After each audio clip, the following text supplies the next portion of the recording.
All right, on the Gadiwahi Gajoko, so what I'm seeing is nearly. Gazita Video, you're just going to start on not Rooney. What is that thing we're looking at? Nothing. Don't worry about it. That's nothing. No. Okay. Then you know what I'll do. Goronga Gari, I guess. Yeti sot as tanka garako. Don't yet in the stars on Zagi. Don't go to Scott make Gonongwe. Then you know what I'll do. A Guades ni Ganyata together than a Guegu or Quadzri on Ukosuma. They know what I'll do yet. He sort of gone her near on that headstone. A gunny go rear that the Hawakway. I okay out again. Had damn dawe on Hetzer and because it's Tasser and the Ganungwe. Damn dawe on Hetzer and Asset Nigat Dardigan, Ganyaga Haga, Radinato, Renata Rooney, Donna Risk Rewage. Donna damn dawe a Guego on a gore and a Guyana Russell go and a Scana. Guyana Russell Scana go. Damn dawe on Hetzer and Ori wheel, Gori Wagoni Schuster, Donna Gazet Stassera. Now, there, I have a problem right there. It's supposed to be peace, power, righteousness. But, Ori wheel, Gori Wagoni Schuster, Gazet Stassera. Gazet Stassera is last, so that's power. I'm putting power last. Ori wheel. That's a sure thing for sure. It's the truth. Truth. And then Gari Wagwani Shunsa. It's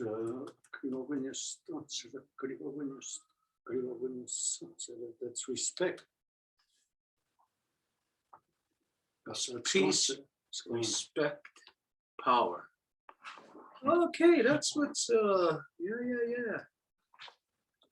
Okay, I'm always getting things mixed up then when I say peace, power, and righteousness. But Ori wheel, that could be also interpreted as peace, right? If it's, well, it's the truth. The truth. That's why again the Hanson Lakers stole that word, Garihuio, and they got no business. But say whatever they say in whatever tongue the Bible was written.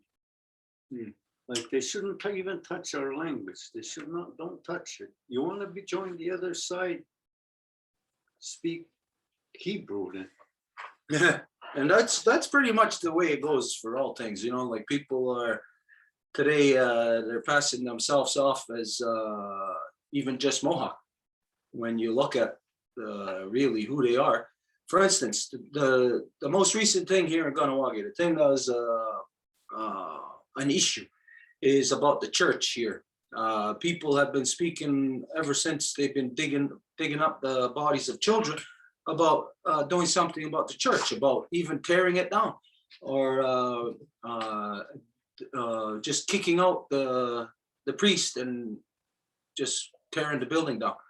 Anyways, recent or each time this comes up when you see it on Facebook anyways, there's people who come out and write about, oh, there's it's my grandmother or my grandfather there and you shouldn't disrespect people who are finding peace and whatever, you know. And there's a few people, and officially here the band system had last week, I think it was a mentor, whoever's the mentor in the band system, was on the radio talking about the vandalism of the, well, not even vandalism, we can't call it that. The correctionism of what they were doing. No, it wasn't Ross Mentor, it was another one. He was saying that basically like condemning what these kids had done, or these young people, whoever they were. They just spray painted the building. That's all they did. And somebody from the band system came on the radio and saying, oh, this is disrespectful. This isn't our way. It's going to give us a bad image out there. Now, when I heard this guy on the radio, I said, this is a white man. This is a white boy. Whoever he is, whoever the mentor is in the band system. Now, I don't know if it was, I don't know if it was one of the elected people or if it was maybe just one of their puppet spokesman, you know, like Joe Delarone. He's always their mouthpiece. So I'm not sure what it was, but anyways, for this to have been said on the radio here in Kahnawake, anybody listening, non-native people listening to the Kahnawake radio, and you hear somebody come on from the Mohawk Council, they automatically would think that, oh, this is representing the native people. No, the Mohawks band system, not council, doesn't represent native people at all. It's all white people in there. It's all white-minded people. And whoever this Montour kid was that was saying about these young ones who vandalized, this guy is nothing but a traitor to our people, if he even is our people, but is basically just a white mind. He's a white mentality. And so this is the things that we're contending with here on every reserve, in every community. And even not even in the communities, even just in, what do they call them? Native Friendship Centers. You have people who are system minded, who are pro-democracy, pro-white man's ways. And they're inflicting this upon the rest of the people because, quite simply, the government only recognizes the band system. They only recognize democracy. They paid them good money. Yeah. Well, with that same question, I answered it when he said it's disrespectful. So I answered it. I wasn't going to answer it. And I says, okay, they vandalized the building. I said, they didn't throw no kids in the oven. No, They didn't burn nobody. There's no dead body there. They didn't kidnap So anybody. they didn't do nothing. But yet that church is responsible for the kidnapping, rape, and murder. There's some people I've been following all week, periodically I'll read it. And some people are saying, well, they did this out there. They didn't do it in town. It's like, oh, okay, so Catholicism is only good in Kahnawake. Well, this is the thing, you know, anybody who's gonna go on this tangent, anybody who's gonna say, any native person who's going to say, even give them the benefit of the doubt to the church and say, oh, we shouldn't do that. That's not our way. We shouldn't vandalize or whatever. Well, these people who say that, I'll say to you outright, they are assholes, sellout assholes. Because when they say, oh, we shouldn't do this or do that, and they use the word vandalize. Well, of course, this is when our people do anything regarding the church to remove it or to discredit or take its brainwashing power away from the people, then that is correctionism. It's not it's not a vandalism. It's not anything like that. If somebody came into your neighborhood, built a house of torture, rape, and murder, anything that you would do to remove that would not be vandalism. So there's idiots like this in Kahnawake. Kevin Deere was one of them who was saying stuff like that, basically defending the church, taking the position of the rapists, the murderers, the homosexuals, all those kinds of people. They all have to stick together. They all got to support each other in order to support each other's corruptions to try to legitimize themselves. But anyways, this is what we are contending with here. The fact is that for non-native people, when you are looking at, thinking of, or communicating anything with native people, if it's your first time, you will not be aware of the impersonation that is taking place of us right now, constantly. There is native impersonators.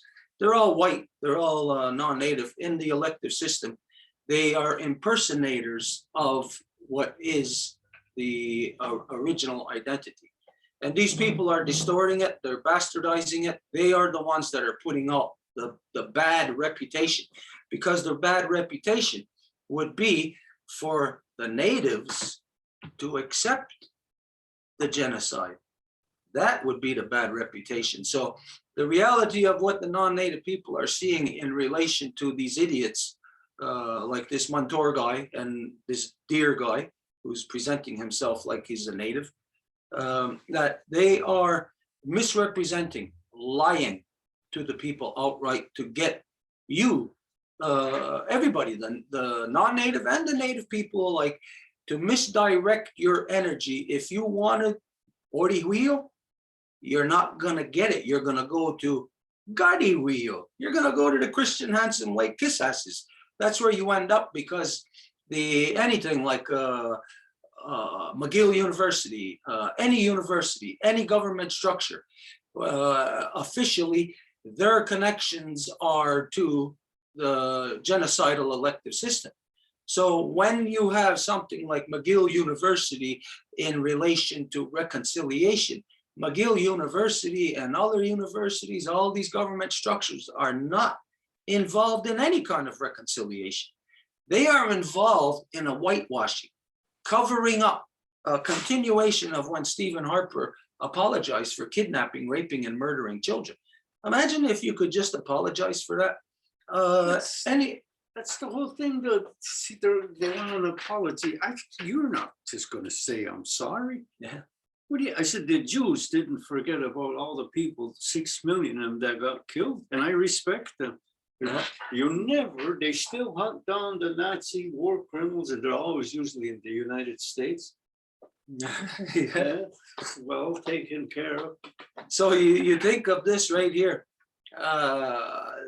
What the Jews, they're doing this still today, hunting down Nazi war criminals. But here today, the process is still happening, and our people are bending over backwards to kiss the white man's ass, to kiss their kidnappers, their rapists, their murderers' ass.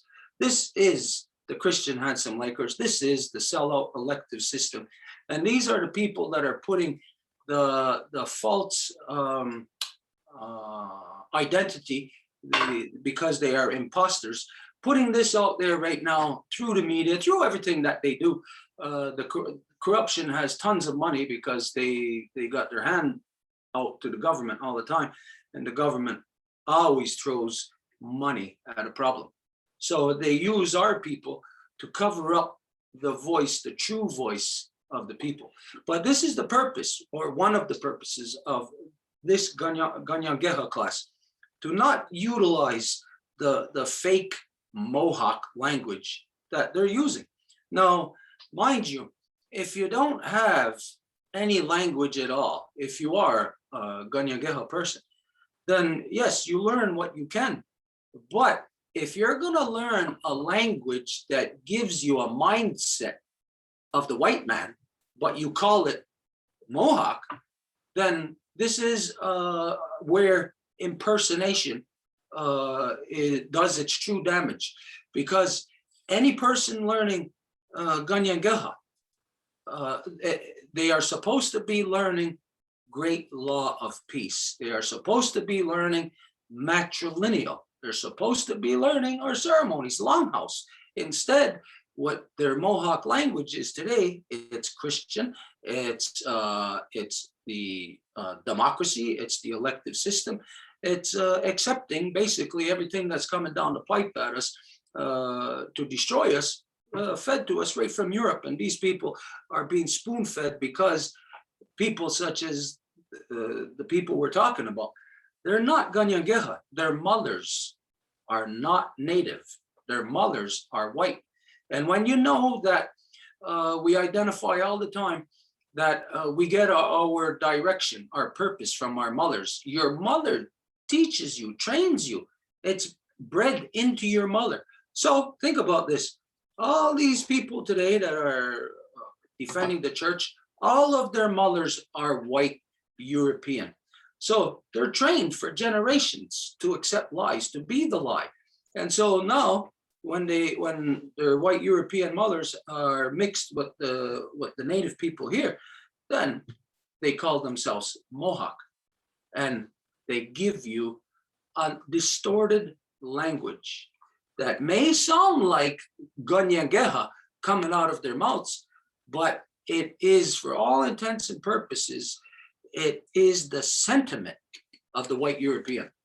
And so this is the purpose of this Kanienkeha class, to teach and to share the proper Kanienkeha, where everything is referenced matrilineal, where everything is referenced law, the great law of peace. And so this is the only way that in learning this language will a person get the proper programming. You will actually be breathing it into yourself. You'll be breathing peace into yourself through language.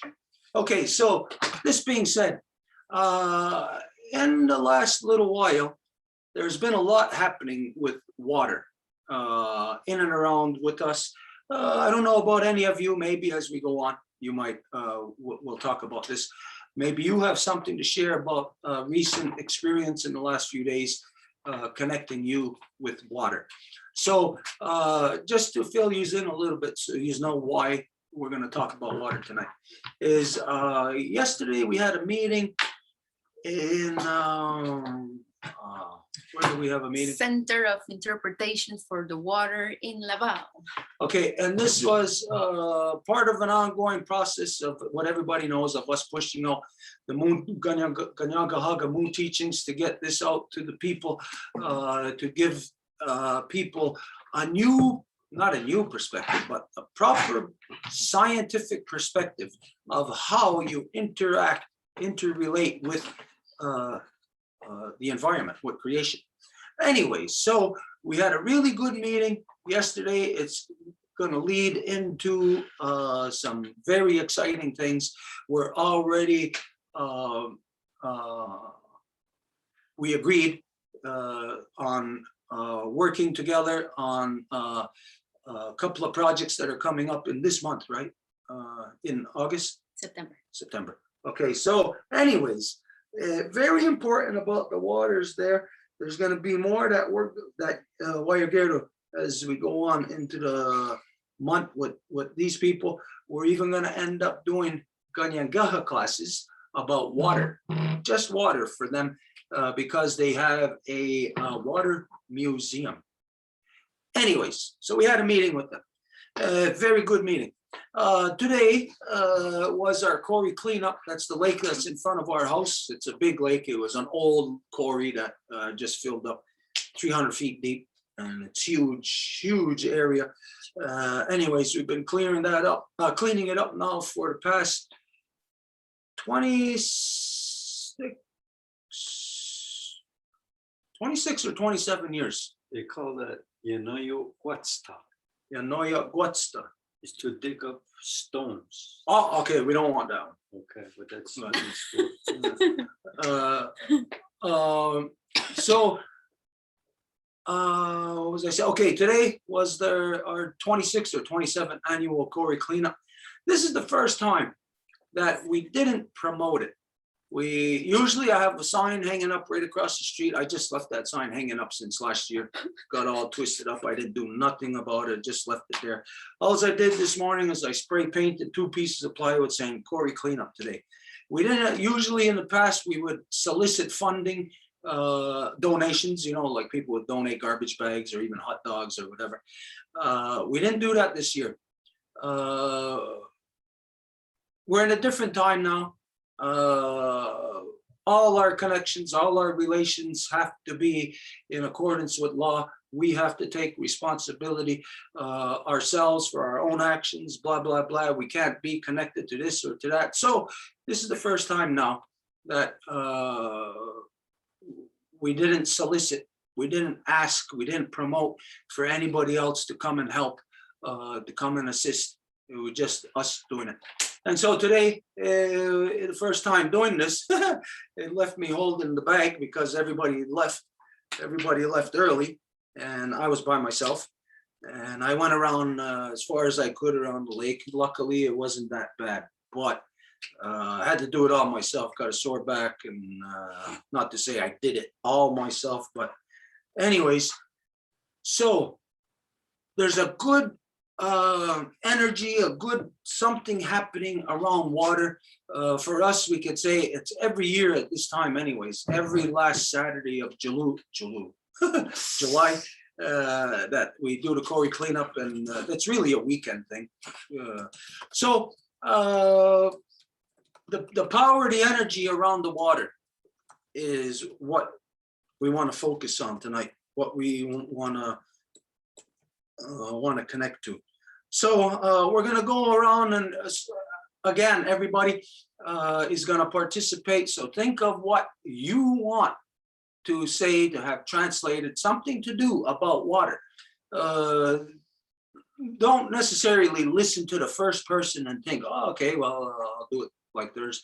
So just think whatever it may be that you want to talk about water. So first thing we're going to say is, let's think about this first. I want to describe what the Ganasunwe Unwe is, what the people of the Longhouse are. So we're going to start from there to describe the people of the Longhouse. Is people who are always building the house. They're always building the house. Because it's always under repair, right? And this is important to know when, for you all to understand when we're talking about Longhouse from this point on tonight throughout everything. Of course, the Longhouse is from where the sun rises to where the sun sets. So we're not talking about a building. When we say Longhouse, it's lost in the translation. When you go direct across to English, Longhouse, you just think S-H-O-N. You just think that it's a long house. But no, it's the house in which we all live in. And this is from where the sun rises to where the sun sets. So it's our Mother Earth that is the Longhouse. And I, Shun, S-H-O-N-N-I, Shun. Shun, ni. I-E? Like that? Yeah. No E. Like it? Shun, ni, yeah. Take the rest out. Only? Yeah. Oh, okay. Building the house. Shun. So when it identifies people of the Longhouse, people that are building the house, that means that people are constantly working on the Longhouse. Now, knowing that the Longhouse is the entire earth, when you're working on the Longhouse, this means you're working not on a physical building, you're working on human relations, you're working on peace, you're working on the relations that keep everybody living in balance and harmony within this great house that we all live in. So when you hear somebody say they are Longhouse, this means that they in our house, or that person in their house, has a place for you in their house. Because to be a person of the Longhouse, you are a person of our Mother Earth. You are first and foremost a person of creation. And so this is the understanding or the sentiment that is in the minds, the training that every child in the Longhouse gets. This is what how they are taught from the time that they're children. Okay, anyways. What's that other word they use now? They use that word? We're gonna say. No, they use the word there. It's The Onondagas, the Hut and the Show? no. Haud, H-A-U, Haude Nushuni. Oh, H-A-U-D-E, Nushuni. I never really paid attention to that because I know it's not mine. Not that I disrespect it. Onondaga, I respect it, but it's not mine. So yeah, you always go with your line. There's 5 different ways to say it. There's 5 different nations. Even though I'm not a speaker, into whatever, as far as I can speak, I'm not going to speak or use any of the other languages of the 5 nations. I'm going to use mine. So even though I don't know the words or understand them completely, I would never say for myself, Haudenosaunee. We are not Haudenosaunee. Onondagas are Haudenosaunee. Kanienkeha, Ganasuwitui. So it's a matter of perception, because the languages and the understanding of each of the 5 nations and the people within there have a different perception and a different way that they way that we are. Just like the hand, you're not going to have the same what's the term here, agenda, or the same way that the fingers work, the mechanics of it. You're not going to have the same for the index finger as for the thumb and any other finger. They each have to have their own unique power in order for the hand to work. And so it was, still is this way for the people of the Longhouse. Each of the 5 nations, the language is very similar. Wyagerto was telling me the other day, I forget where he said he was, but Seneca, I think you were talking with, and that he could understand some of it, not all of it. But it's this way within each of the nations. We could understand basics of that other nation. But it's still like we each still have a unique language, even though we can understand each other's. But never to go. If you are Kanienkeha, you gotta correct the people who are claiming to be Mohawk and always giving reference to themselves as Haudenosaunee. That's Onondaga. It's not Haudenosaunee for us. Yeah, but what you always got to remember was when the league, the starting of the league, who was the base? The Onondaga. Well, the foundation is the Kanienkeha. The Kanienkeha was the foundation. So we got to go with the foundation. You can't start on the roof. Yeah. Yeah. So when the Kanienkeha fall apart, the rest of the house collapses. Where usually if the house starts to fall apart, you always got a good base and you can build back. So there's a reason why it's that way. It's not because I'm Kanienkeha, but it just so happened to be like the weight is on your shoulders now.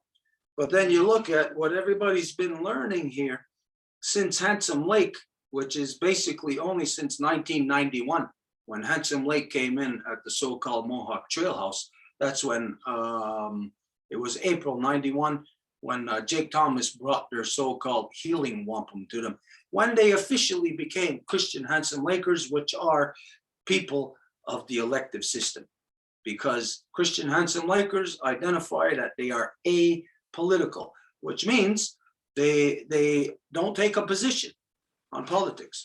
So that means that the system that's in town here, pushing its genocide upon us, they don't take a position, which means they support it.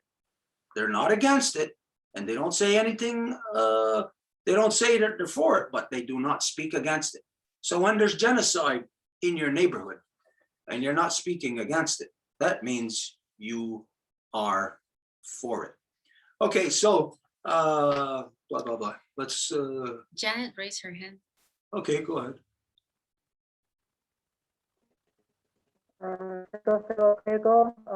Janet Yunga.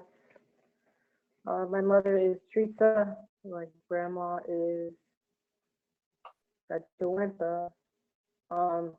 Stemming down from Anawake to Akwesasne to the southern part of what is so-called New York. No, okay. So I should just say what I'm going to say, or do I need translation? Oh, no, there's No translation. Oh, okay, sorry. Okay, so I have 2 questions because they taught me when I was younger to use Haudenosaunee, but I understand that there was a conflict with that word, but no one ever showed me the original word. So my question stemming from that also is, where does the word Haudenosaunee come from? If Haudenosaunee is Onondaga, what is Haudenosaunee? Rodinashuni only means it's only a men's house. It's not a men's house. Well, that explains it to you when you hear Rodinashoni, you know Hadanashoni is Onondaga, so it tells you where this comes from. Rodinashoni, men's house, that's Onondaga, because ever since I was a kid and right up until the last time we stepped foot in Onondaga, we pulled out in '89 officially from Grand Council on Onondaga and Grand River. They all the time always said the women belong in the mud house. That's why they say Rodinashoni, because they put the women in the mud house. They became male dominant. Okay. And that's what I thought, because I know that Rodi is male. And so, I never used Rodi no Shoni, but I was told to use it, and I just never said anything. I didn't want to disrespect anybody, but I never used it. So then I wanted to ask you one more thing. If the Kanienkeha are the base to the longhouse, then Onondaga is the heart, right? Yeah. There, you have to sit in a law recital to hear the formation of the league, to know, to understand the massaging that went on to fit these 5 warring nations, to get them to sit next to each other. Now, if you've ever been in Grand Council, you know how close everybody's sitting. Kanienkeha and Senecas, we're rubbing elbows. The other Oneidas, Cayugas, they're right across the floor from us. We're so close, you know. Now, just imagine the first day, the first time that the people had to come together in peace. There was a lot of massaging, a lot of diplomacy that had to go on in order to get these 5 bodies just to come together, much less sit together, much less counsel on things. So there is a lot more to it than just a simple answer. You really have to sit in on the formation of the league. Because that's where you would say,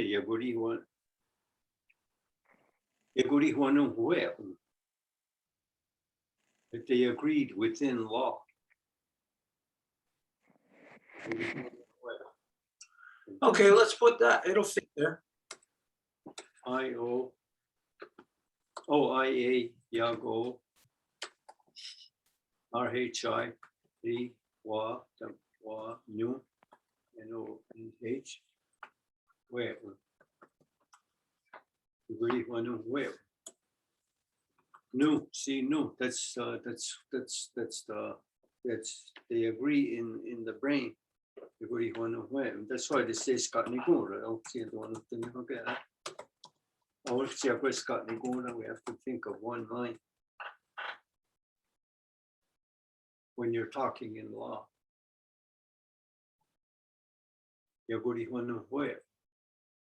That's almost like a neutral, non-gender. Okay, put a break there at Yogori Hui. Wanu. Is the H with the N? Yaguri Wanu. Yaguri. Or is it Hueyu? RHI. You put the break there. Yaguri Wanu. Here? Yeah, Yaguri Wanu. Where? Well. If you were to break it in English, that's where it would come from. We the people. Weu. Okay, you better put a break in between the we and the on. Oh, yeah. Wei. Okay, Yagori Wanu where? We didn't do the first No, one. we didn't do the first one. Oh, okay. Yagonosuni. Yogonosuni. Yagonoshuni. Janet, Yagunasuni. France, Yagunushoni. Elsa,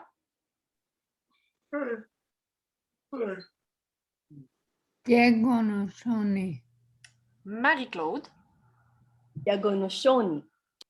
Stephen, Yagonoshoni.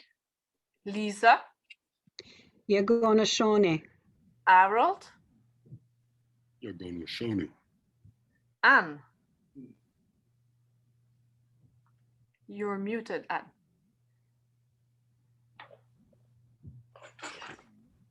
Yagonoshone. Yagonoshoni. Teyotwetnoni. Where? Okay, the order for today is as usual, Stuart, Edith, Janet, France, Elsa, Marie-Claude, Stephen, Lisa, Harold, Anne, and me. Okay, the next word is Yagori Wanu Weo. Yoguri wanu weo. Weo. Weo. Yagori wanu we'u. Yagani wanon we'en. Yakori wanuwayu. For next time, Elsa, it was France just before you. Yagori wanu wehu.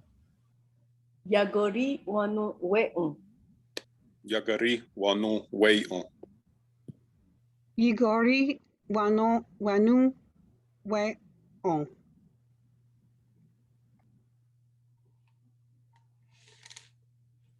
Harold?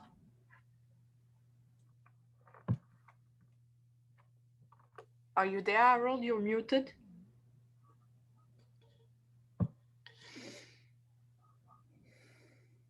We don't hear you and you're muted. Me, it's Yagori wanu weon. Sorry, I lost connection. Okay. Yagori wanuwehu. Yagori wanu wehu. Teyotwetnuni. Okay, they agree in law to uphold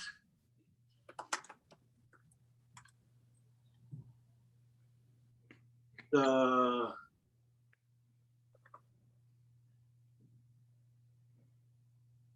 great law of peace together.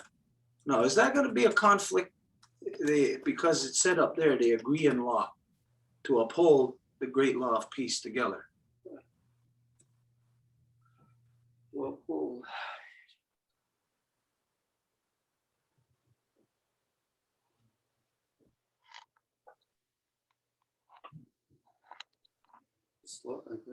To apply, to defend, to protect, to enact, to To live by.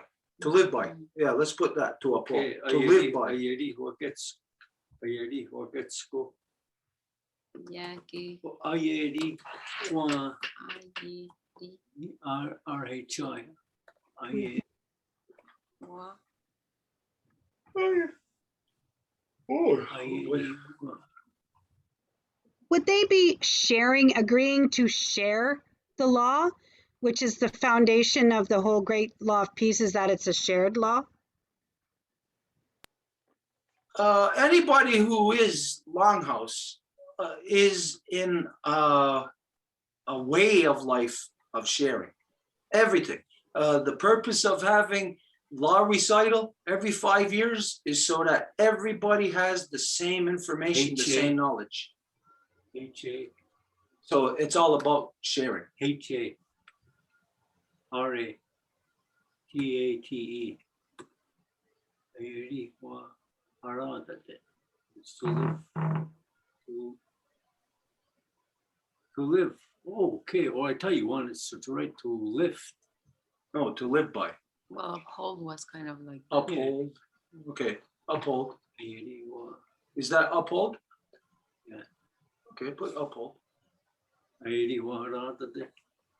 Ayanara sirago. Ayeri. Wa haradate.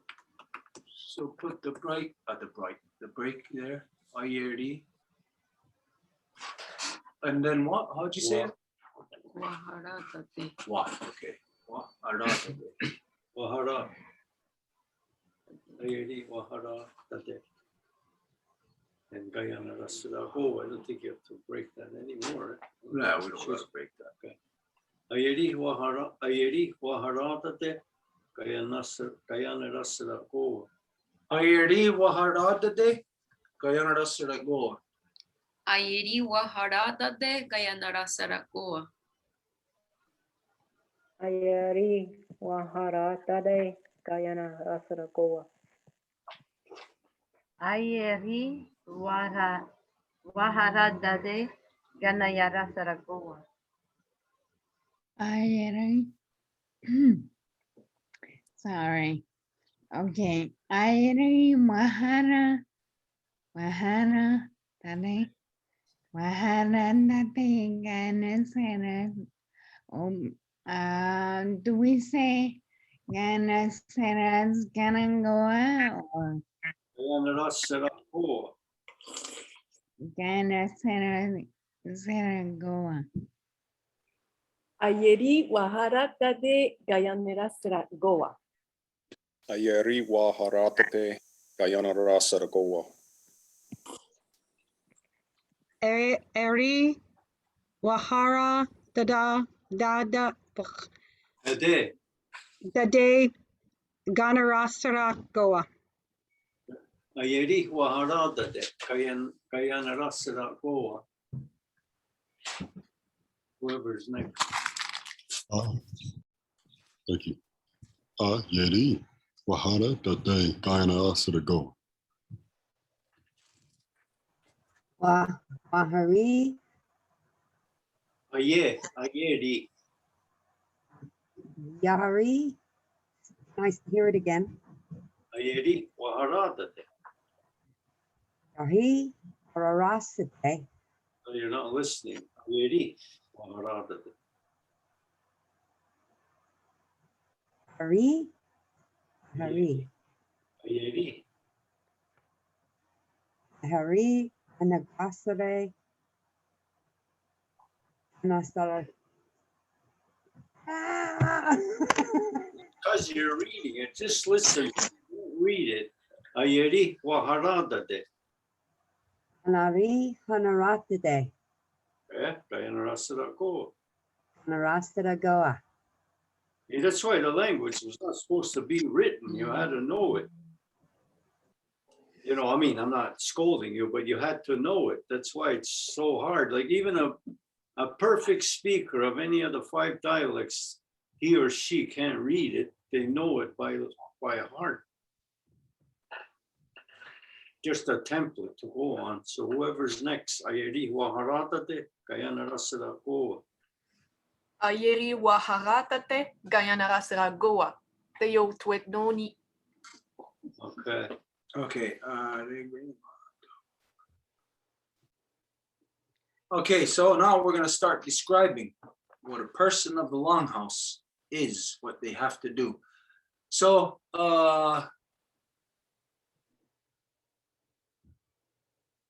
any who would be longhouse.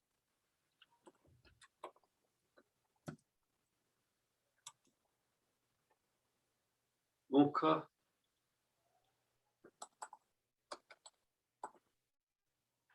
Space ne. Yagonu shu'un. Yagonu shu'un. Yagonu N-O-N. Shu'un. Shu'un. Shu'un. No, S-H-O-N. And apostrophe O-N-W-E. Shu'un. But Uka ne yagonu shu'un. Unka ne yagono nunshunwe. Unka ne yagonusho unwe. Yagono. Put it, break it. Kane. Only.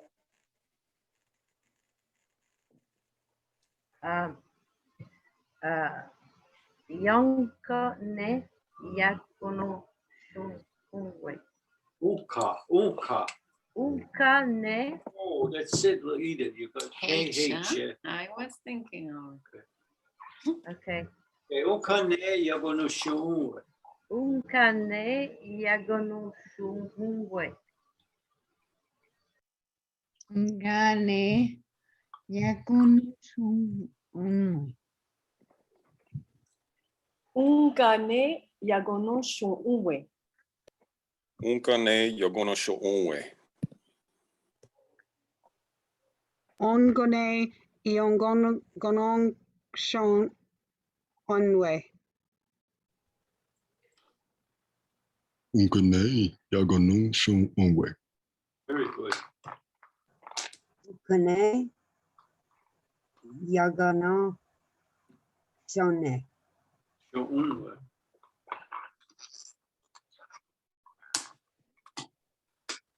Unkane yagonosho unwe. Te yotwe noni. Okay, so put that, what is that, a glottal? You know, that comma with a dot on top? And this, what we're gonna say now is the list of things that, gonna Cicerona should be doing, should be living by. Okay, so, first thing is, any who would be longhouse. Let's see how we're gonna put this. Now, One must, word you would say for to start is yagori watogo. That's reliable. okay, put that in there. You just put that at the top. Reliable. Okay, but how would we put it? Any who would be longhouse would are reliable. Mm. Okay, all right. Okay. How reliable? Yagori watogo. IA. Go. Put your comma there right away. RHO. RHI. Yagori wa. Do. Go. Yagori watoga. That's the highest thing you can be bestowed when you're, if you like, say, now we're talking about Odion or Rudion. That's one of your top criteria there. Yagori watoga, you're reliable. Because if you can't sit in a meeting, they boot your ass out right away. You gotta be there. So Yoguri with watoga. Yoguri. Yabu. Yagori watoga. Okay, there's got to be a break after the E. Yoguri. Okay, that's right. Yoguri watogo. Yagori what dogon? Yagori Wadogo. Yagori wadoga. Yakori watonga. Yagori wadoga. Yagari watoga. Yagori watoga. Yagori watoga. Agari Watoga. Yagori wadoga. Te yotwe noni. I was thinking that we should put on there in all things.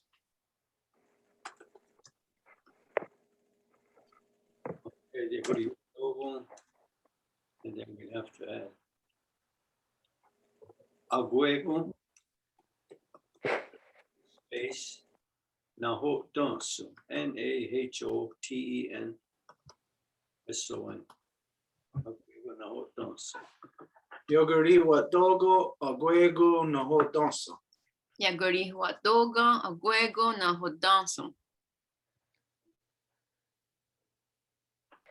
Yagori Wadoga. Aguego Nahodenso. Yagori wadoga. Aguego na oda. Tanso. Yakori watonga. Agwego nautanzo. Yagori wadoga. Aguego na hodanso. Yagari watoha okwego na hodansa. Yegori wadogon. Agwegon nahodon son. Yagori watoga. Agwego nahodansun. Yagori Vanega ahatosa. Yagori Wadoga Agwego Nahodanso. Okay, think from their mother's heart and mind. Mother should be capital. And it's possessive.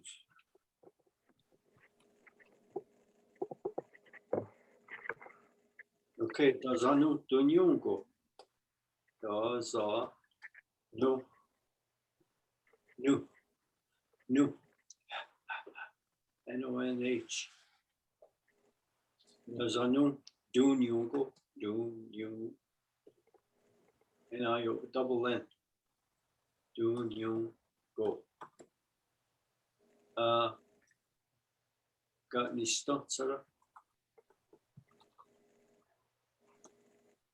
Agawariyaneru.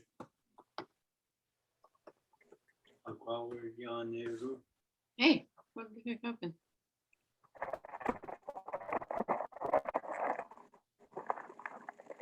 Agawariyaneru.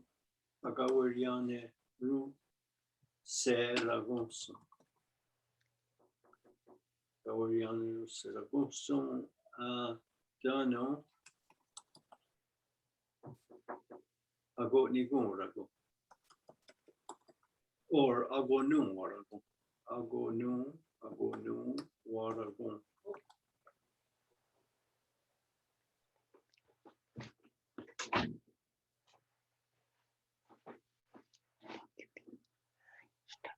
Asanu.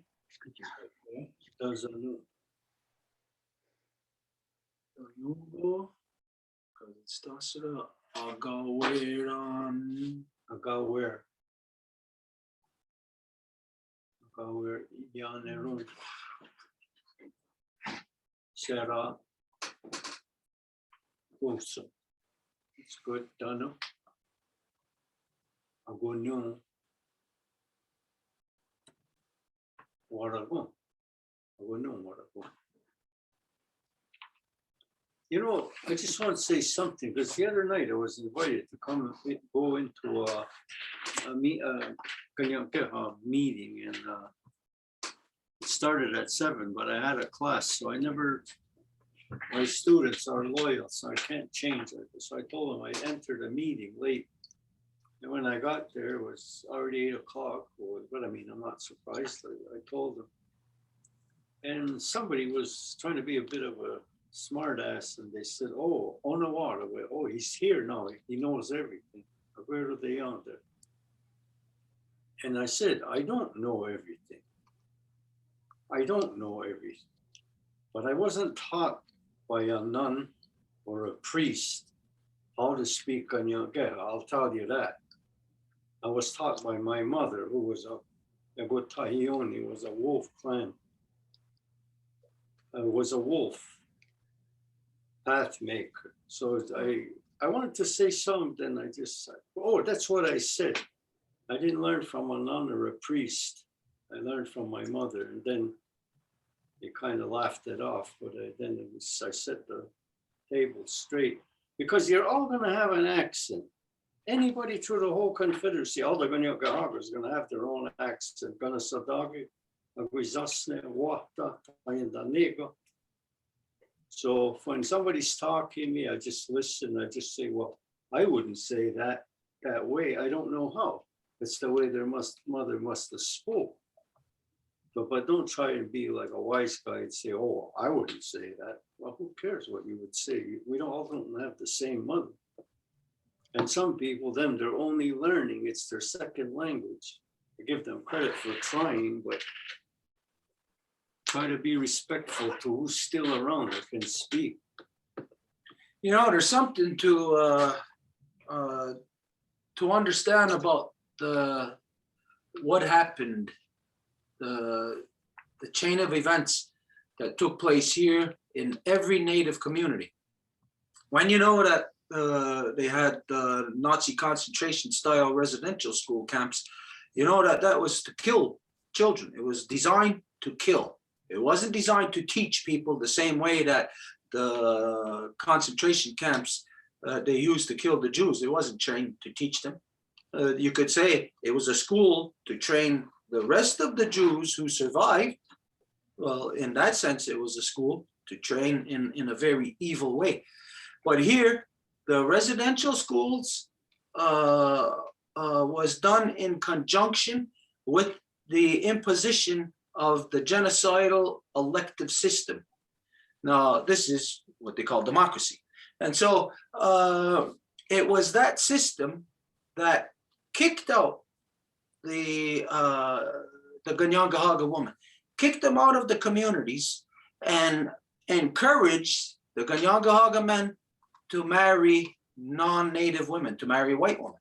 And those white women were then magically, they became, what do you call that? Nationalized by quite simply through marriage. So white women who married Kanienkeha men all of a sudden became what you call now today Mohawk. So they're not Kanienkeha, they're Mohawk. But when you know that they shifted in the white women into the community, of course, you know where these white women went. They were a part of the church. So they would be the ones to be sitting in the front row of the church.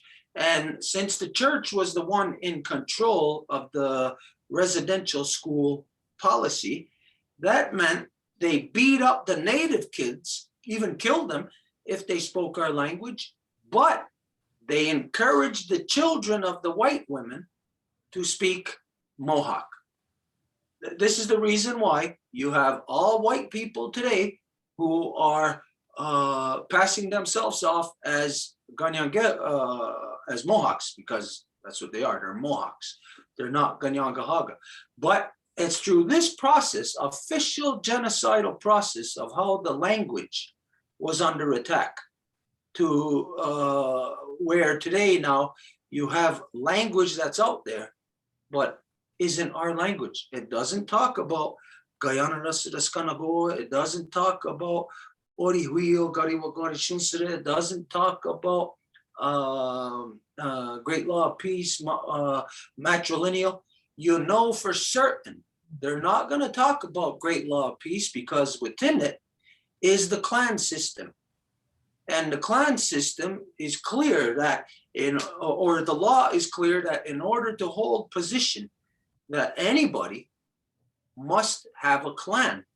And so you know now that these people who are teaching Mohawk, they're not gonna teach you about Great Law of Peace, because if they did, you would learn that they are not who they say they are. So they're not gonna teach you of law. They're gonna teach you, they won't teach you Kanienkeha, they'll teach you Mohawk. And so this is where you get a lot of, like what Warrior Gary was saying earlier, a lot of words stolen, but they're not stolen. These are just a bunch of fools parading themselves around as something that they want to be, but can never be. No matter what, they can never be, because their mothers are not of our people. And so for a person in that category, then they fit under, if they were people of law, if they thought from their mother's heart and mind, then the people without the clan, they would recognize and acknowledge that, okay, well, here, if they're going to live here, they got to then choose to not follow the path of their mothers who are white. They have to select to follow the paths of their fathers, who would be Kanienkeha, which would then mean that those people would have to be adopted within the Aduma of the protocols of hung about the neck. But it will never teach you these things. So you're not learning matrilineal when you learn Mohawk. You're not learning law. You're not learning of the clans, because these people don't have clans.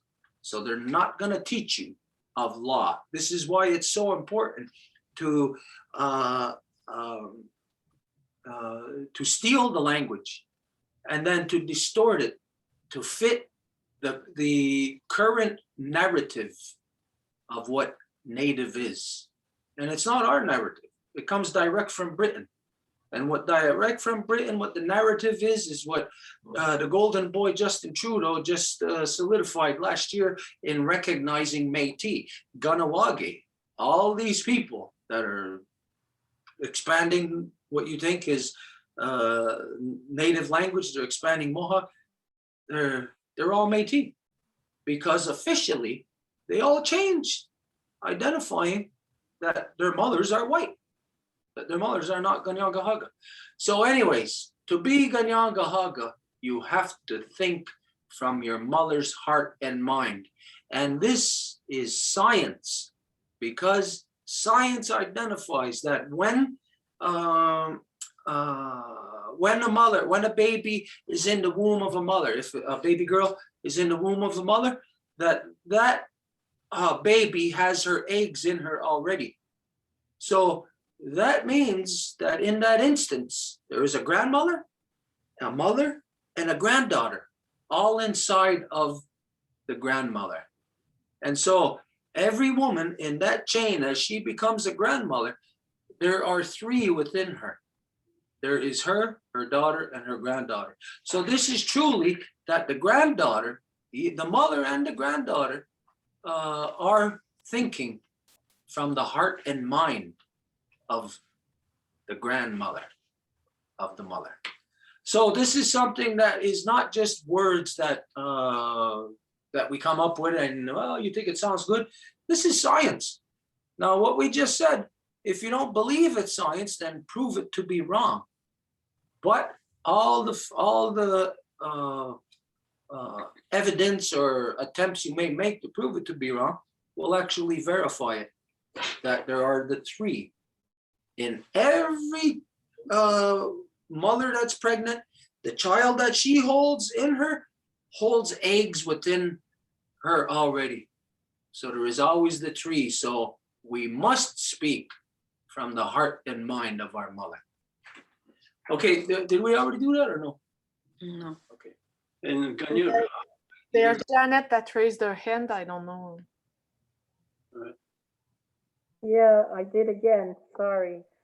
No disrespect, but I have another question.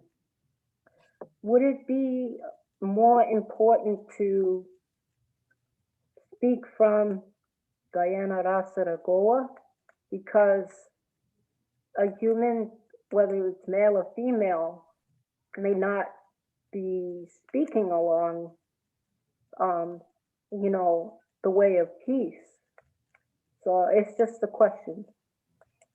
Okay, I would say it'd be one of those things where you can say, describe something with many different ways, you know, different words to describe it.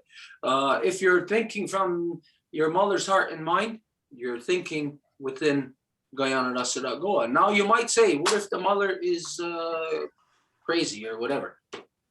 Okay, well, this might be, if it is one individual, if a mother is just crazy, then this does not take her out of the loop of the scientific reality, the natural science of where we go back again, that when she was a baby in the womb of her mother, she had the eggs inside of her, which made her part of a continuum, which the continuum of creation is a continuum of law. So we can't ever isolate one single woman and say that she's out of law, unless there is something in accordance with law, and it would have to be a very big break for a woman to be charged with breakage of law. It would have to be something very serious. Yeah, it would just be two different ways of saying the same thing. Well, that's why when you say you come from a Kanienkeha, I won't say I come from a Mohawk mother, because I don't come from nothing. But if I come from a Kanienkeha mother, I come from a life giver of the flint. And what does the flint do? It lights the fire. You're the spark. Mohawk, where do you see spark in there? There's nothing. It's bland, tasteless. But Kanienkeha will say, oh, that means there's always a fire in them. Well, that's what you want. That's what I want in my people, as a fire. Female, a life giver, or male. Because that's what you're doing. You're giving fire to this Kahwate, that you're making this fire bigger. And by calling yourself a Mohawk, you're throwing water on your flame. You know, I never thought of that, but this is some of the things like losing your keys and they're right in front of you, you know, like it's something that you see or you hear every day, but then it just flies right over you. The term Mohawk, everybody uses it, but then everybody says we're the people of the Flint. So what you just said, where the hell does Mohawk identify? You catch, People I of the even Flint. catch myself sometimes, you know, because somebody say, what are you? And I'll say, I'm Mohawk. I'll say, no. Then I'll say, I'm Kanienkeha / Mohawk. In other words, they call us that. Because Mohawk is a rug. Sears sells it. No, it's a haircut. And a rug. Yeah, that's the rug. But, you know, I mean, people will get mad. I don't care. So, you know, it's, but I care. I'm a Kanienkeha. That's what and maybe some of my brothers and sisters call themselves Mohawk.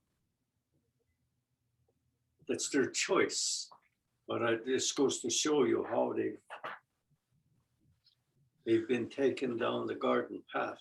What you just said, that's their choice. That's it. Now, choice is the key word here. Choice is democracy. People of the Longhouse have no choice in things. We got no choice. We cannot choose to not uphold law. If you do choose to not uphold law, then everybody who is Longhouse knows that you're not gonna get a ticket right now. Somebody's gonna give you a ticket. Hey, you weren't upholding law. No, it's what you are not going to experience. If you don't uphold law, you are not going to experience the righteousness that ensues from you upholding law. And righteousness within the ever-expanding realms of creation means evolution. So if you don't uphold law, you are not going to evolve. So just imagine if you didn't know about law. Well, let's look at maybe parallels. Somebody who knows about law, well, maybe they're evolving like this. Somebody who doesn't know about law, well, they're just staying right there. But then somebody who is just outright evil, then they're going like this, basically a complete devolution. It's a devolution of the mind, of the spirit of creation, of your own physical manifestation. You devolve yourself when you do not uphold law, because to uphold it is evolution. So anybody within the Longhouse, we do not have a choice. This is why democracy is of the most foreign corruption to us. It is the most evil in the world, because it gives you the illusion that you can choose not to. Now, if you choose not to uphold law, you may think that well, that's not an illusion, because you can actually not uphold law. That's an illusion. Because no matter what, when we're thinking within our own bodies, we know that the law of creation is in action every second of the day. We know this today through modern science identifying and affirming what we always known about the DNA. So you know that on the DNA structure, a level of your existence, law is in action every second of the day. Now, what would happen if on your DNA level, if it had a choice? What could be the only choice? What could be the choice? Because the process of DNA is to live, is to evolve. So what would be choice? Choice to decide would only mean to decide something different than upholding law. So what would it be? It could only be corruption. So this is the corruption of democracy, leading you to believe that you have a choice. You don't have a choice, because the reality is when you don't uphold law, you are basically stopping yourself from evolving. It's not about somebody else having to come along and kill you or do something to you. No, it's you killing yourself by not upholding law. So everybody who is Kanienkeha or of the 5 nations, it is intrinsic in the fiber of our being that you can't even get us to think of not upholding law. It is the most foreign, corrupted thought that you could ever have, to imagine that you have the choice. My mother does not give me any choice. She brought me into this world. She gave me my body. She gave me my heart, my blood, everything. To be what? To be a Ganasume Ume, to be a longhouse builder. I do not have a choice. If I go against this, I basically do not exist. And it's not in the here and now I won't exist. It's in the forever that I will cease to exist. I pull myself out of the continuum.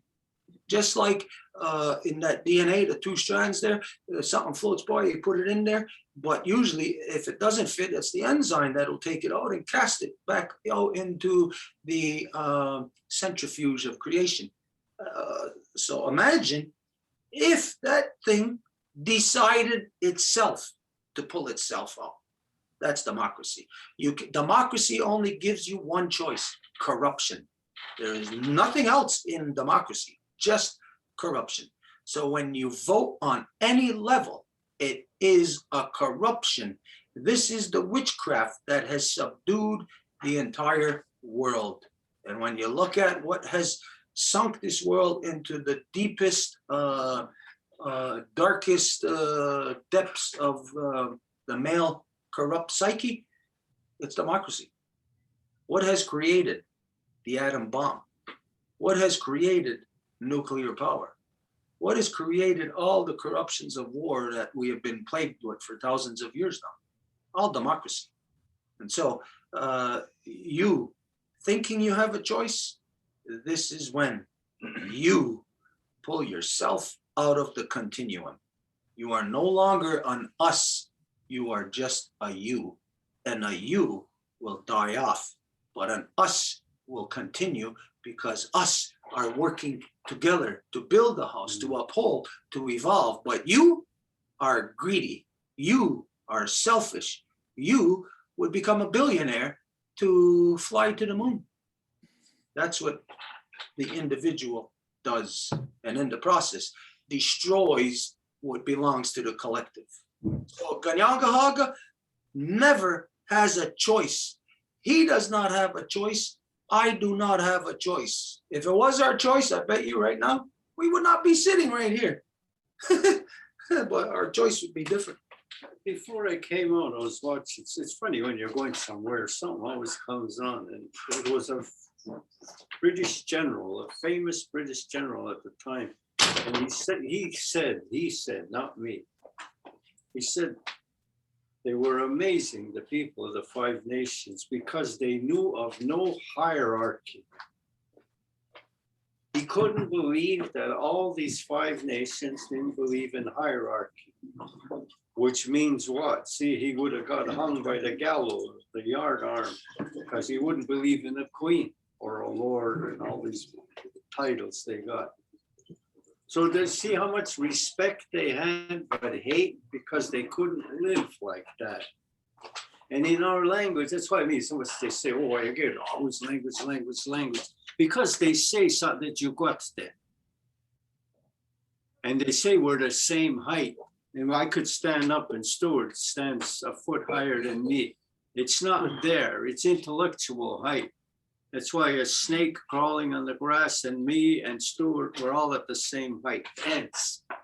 And so that's where your Ohundagarihuatekwa comes in. When you give thanks to everything, that ant is your relative. Just as the sun is higher than us, but we're equal to the sun.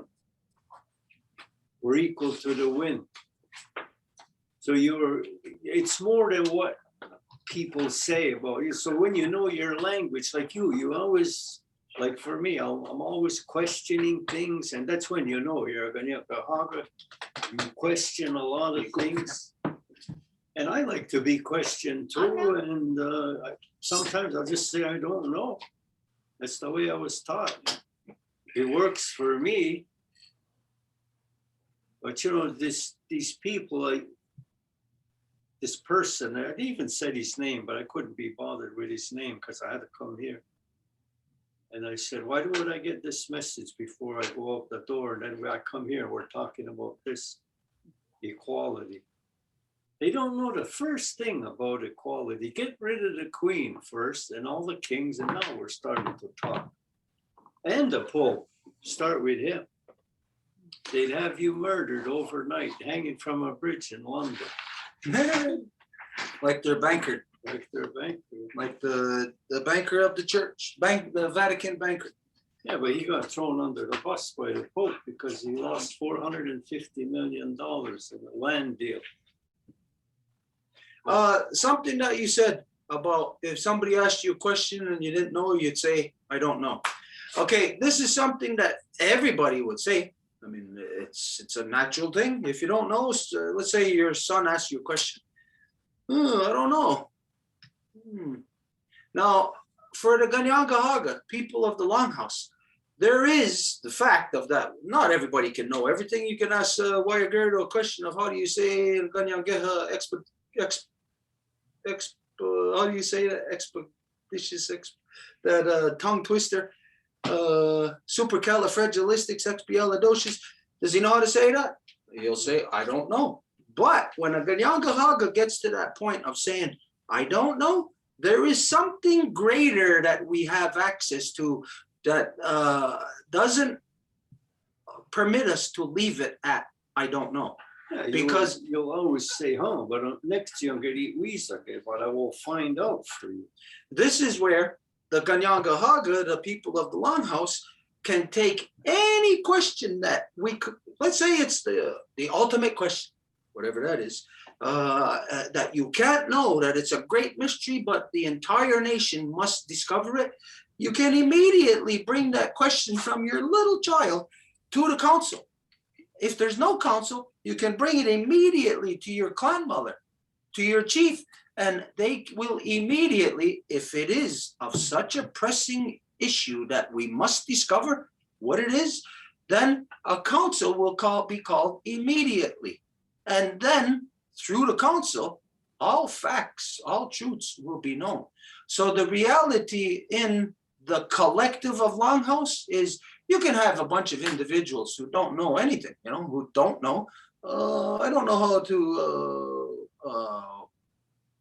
I don't know how to drive a tractor trailer. So a lot of people don't know how to do a lot of different things, but collectively together through the council process, we know, we will discover. But in the non-native world, you could say, oh, gee, son, I don't know. Let's Google it.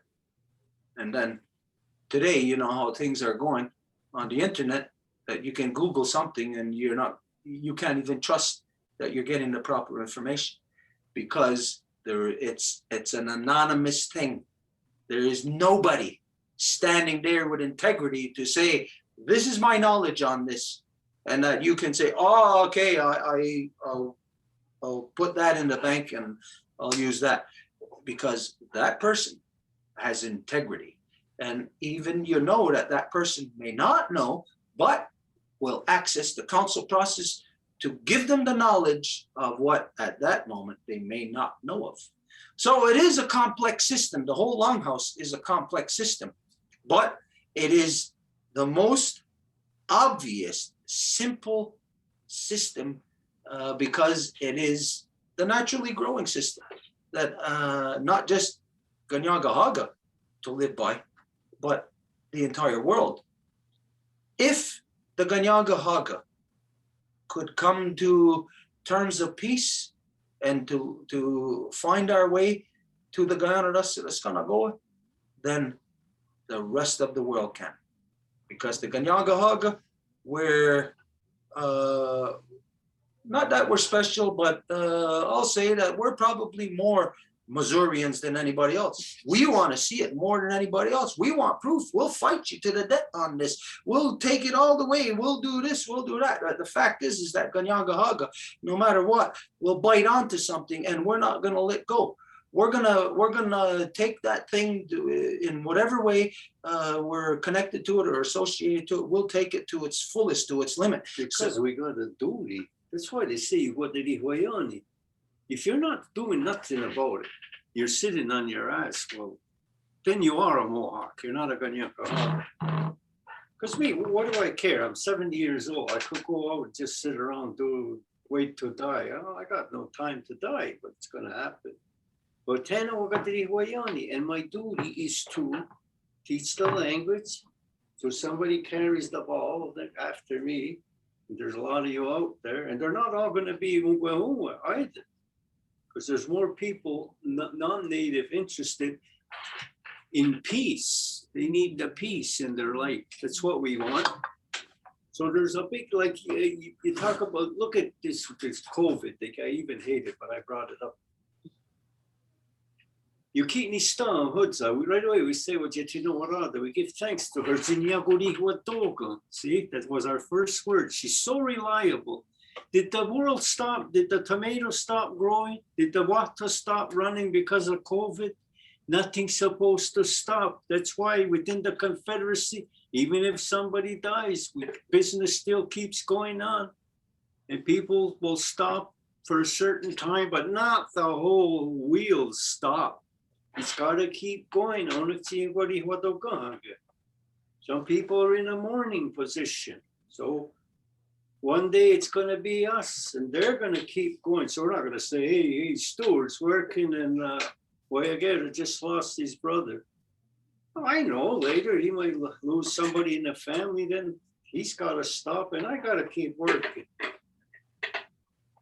Like Mother Earth keeps working. But COVID came around, and it's all you hear. Oh, now that we're back on our feet. I never even fell off my feet. Because I think what you just said about nothing is supposed to stop. Everything is supposed to keep moving. The prime example, like what is identifying, is in creation. Like the tomatoes stop growing. No, everything is still going. Everything is in motion. People of the Longhouse are constantly, especially the Kanienkeha, are constantly in motion. Those of you who have been here, that are around here, you know how much you see firsthand, how much Guayagera is in motion, how much I am in motion. We are never at a point of where we're resting, even when it looks like we're laying in the sun sleeping. It may look to you like we're resting or taking it easy, but that's not happening. The mind is always in motion. And so to know that nothing is supposed to stop, this is where the entire Five Nations Longhouse Confederacy, its descendants, are in disarray right now. They are in a complete identity crisis, unknowingly, because the people of today have no clue that Grand Council came to a grinding halt after over 2,000 years of Grand Council in 1989, in August of 1989. The so-called Warrior Society from Ganawage, from here, led by Paul Delarone, and a bunch of clanless people filled the Onondaga Longhouse and threatened all the chieftainship titles there, that if you don't discuss our issues of tobacco and bingo, that they were going to remove them all and put in place their own chieftainship titles. This prompted Leon to stop the council. This is where everybody became illegal. The entire so-called Five Nations Longhouse Confederacy all went against law. We were the only house present, the only people in the entire Five Nations Confederacy that said no, that you do not have the right to stop this council. We were the only ones. It was my father, my brother, and myself representing our house that stood there and identified to them that if you do this, You're all going to be outside of law. And we told them that we were there to deal with the warrior society, that not for them to crumble in front of these bunch of chicken shits, because that's what the warrior society always was. They cannot do anything on truth, which means they cannot do anything one person. They need 10 people. They need 100 people, because everything that they do is force, because they have no truth. And it was their lack of truth that forced the other people's lack of truth, the Handsome Lakers, Leon Shenandoah, to close the council. And so when you know that we are always in motion, when you see somebody stopping the motion, that tells you that that person right there and anybody who follows them, they are what we call Ramheo. They are dead. That was an official heart attack. And if the heart stopped, yeah, when the onondagas stop, that's a heart attack. What happens in a heart attack? Half of the body's dead. If you're lucky, you die. Yeah. If you're lucky, you might get a little, some of your motor skills back. You might get some of your brain functions back. But if it is induced, you are not getting anything back. This is why with the so-called people of the descendants of the Five Nations Confederacy, they think that they're descendants. They're not. They're dead. They're Ramheo. They are, according to law, their own law that they claim to, well, they don't claim to follow it, but by mere virtue of calling themselves Mohawk and saying Six Nations, great law of peace, they're saying that they abide by law. But of course, you want to insult people, you'll say, oh, onagi hache means the fire is going out. Do I want the fire to go out? No, that's why I'm sitting here. And people are going to hate me, but who cares? They hated me when I didn't say nothing. Now I'm thinking through the law. I'm not there to try to appease anybody. It's not me that's wrong. If I'm wrong, I'm reading the law, then the law is wrong. And I don't think it's wrong, because it's the last thing to hang on. That's my lifeline to the remaining days of my life. But there's other people sitting in this room who are much younger than me. I want them to be around and keep spreading that. So we're always telling each other, it doesn't what's to happen. Don't let the fire go out. What happens in the winter when you let the fire go out? You're next. If you don't start stoking the fires, it's the same thing, nature and people. Nature and people, we're going in that circle till one day we do pass on. You know, don't let the fire go out. It's more significant than what any of us could imagine. What I've seen in my life, ever since I was a kid, we've always had wood stove. Since I was about, let's see, I'd say around 35, exclusively, even in the house when I was living with my ex, with my children, exclusively wood stove, wood heat. Now, if you're heating by a wood stove, you're living by a cycle. You're not sleeping more than 4 hours. You're not sleeping 3 or 4 hours, you're sleeping max. You're waking up to keep that fire going.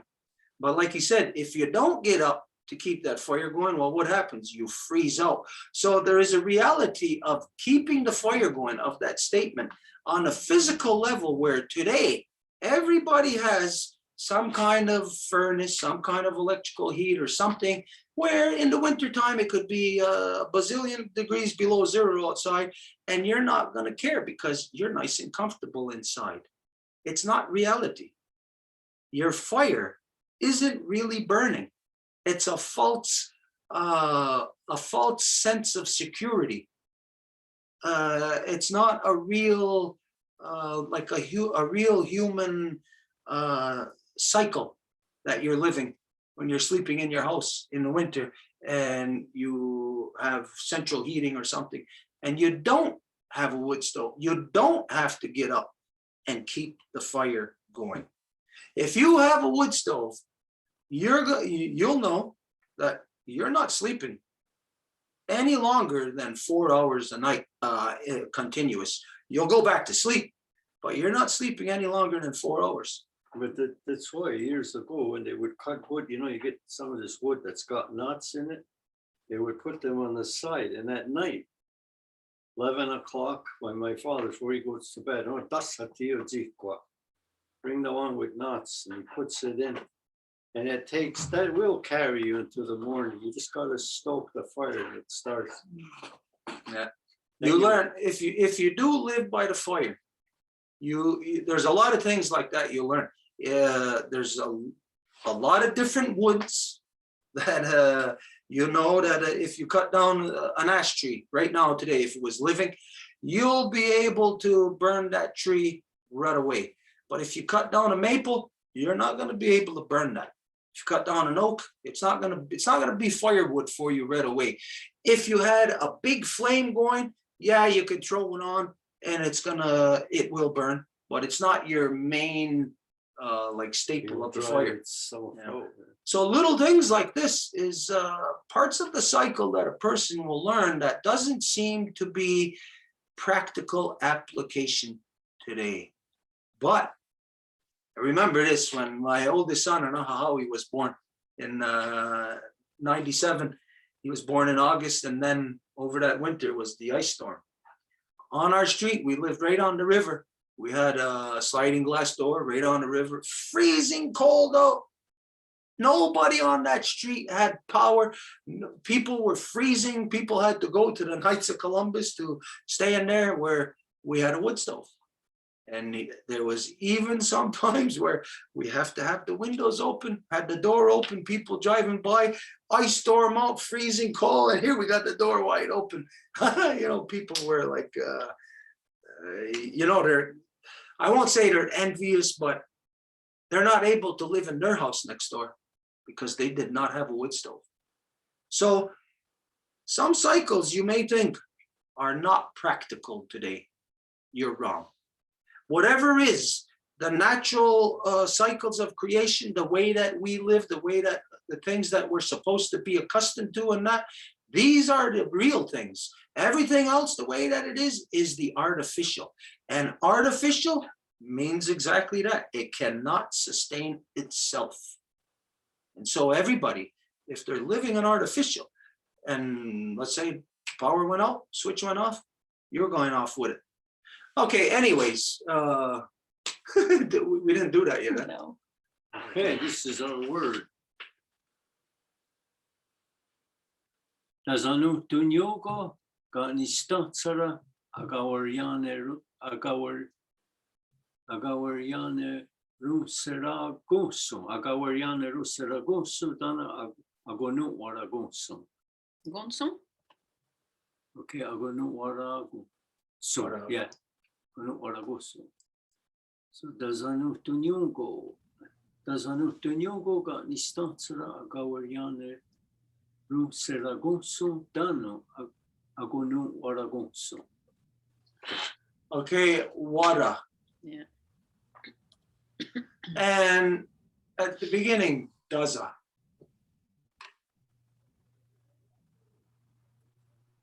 Okay, danyungo ganistansera agawarana rasera gunsu dano aganu wara gunsu. Dazanu tonyungu ganistansera aga werianeron seragonson dano agonun waragonson.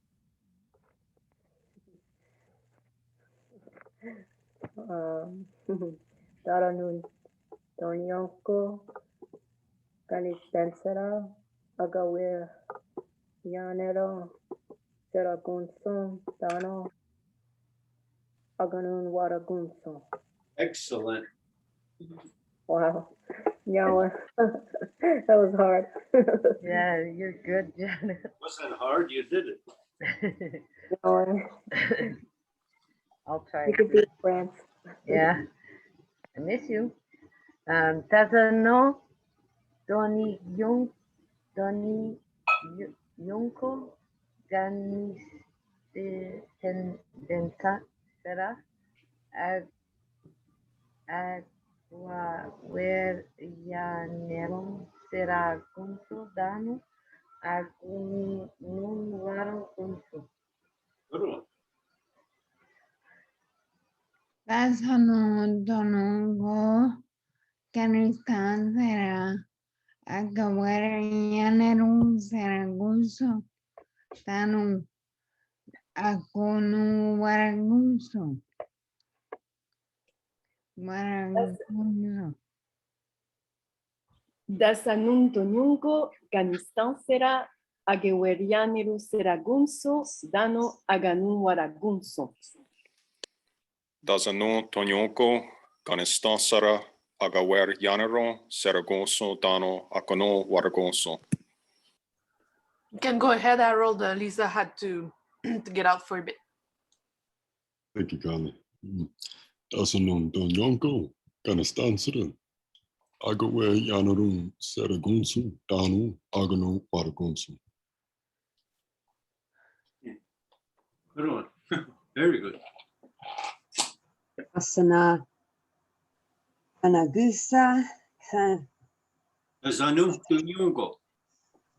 Can you say that again? Dazanu Tunyungo. Kanani Kaniaga Ganistansa Nistansa Agawarian Ser Ganarani Yusra Anasan Agawgunso. Gansa Dano Anya Agonu Waragunso. Ganu Anagoso. Yeah. Dasanun Tonyunko, Canistan Sera, Agawerianerum Seragunso, Dano Agono Waragunso. Teo Tuet Noni. Okay, before we leave that, see Agawarian Seragunso. I was listening to you say it, and see Agawarianas means she paddles through her heart. Agawa is a paddle. She's paddling through her heart. So you always think of that baby going through the fallopian tube. She's paddling, or he's paddling through. That's why Life Giver has so much. She's paddling along. She's paddling that her blood, your blood is paddling along through your veins. Agawe. What time is it? 8:50. 50? 10 to 9 already? Yeah. Jeez, We would did we a lot get of three? Can we see the ones before? Yeah. Well, sometimes quantity. People that are building the house, they are bringing a lot of money to uphold the great law of skiller. Any who would be together are reliable in all things. Think from their mother's heart and mind with the best intent in law for the people. Ne. Space amha. A O-N. A apostrophe. Okay. I just lost my train of thought.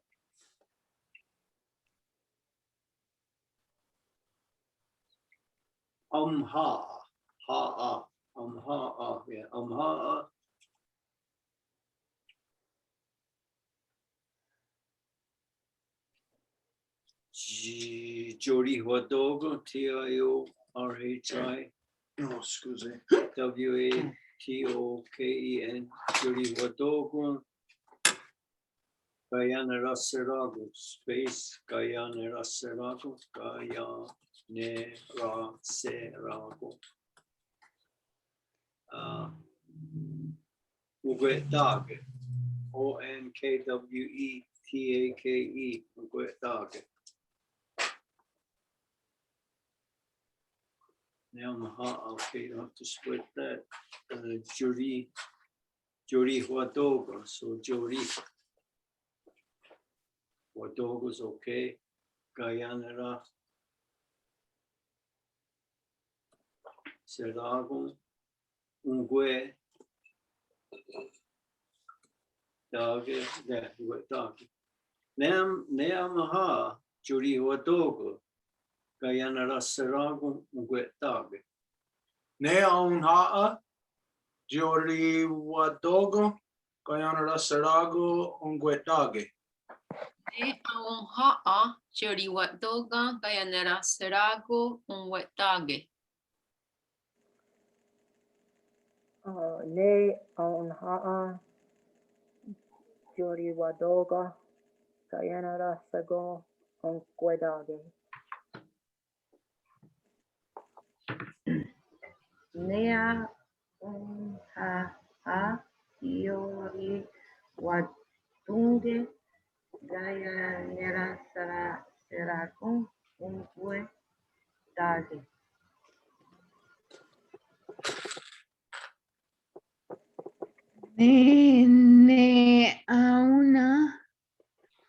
Neona Jori Wadoga Gana Sera Gayan Gayan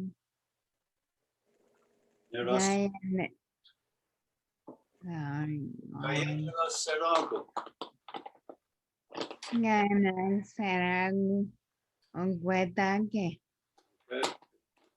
Ne aunhaha Jori Wadoga Gayanera Seragon Unguedagi. Ne Ahunaha, Jori Waduga, Guyana Ra Seragon, Unquedage. Go ahead, Arrow. Thank you.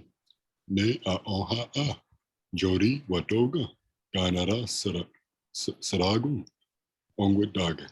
Way to go, Harold. Ne aha.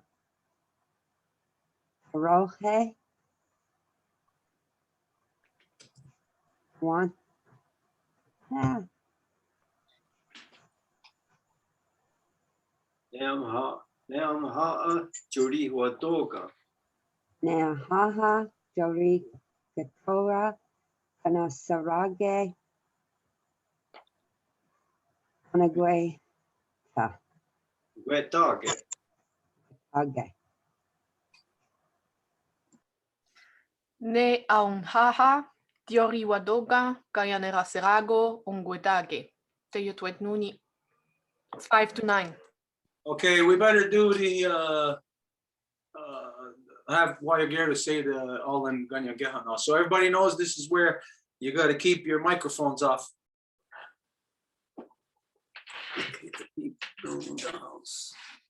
Go ahead. Okay. Yagonu Shuni. Yagonu Shuni. The people that are building the house. Yagori Huanu Hue. They agree in law.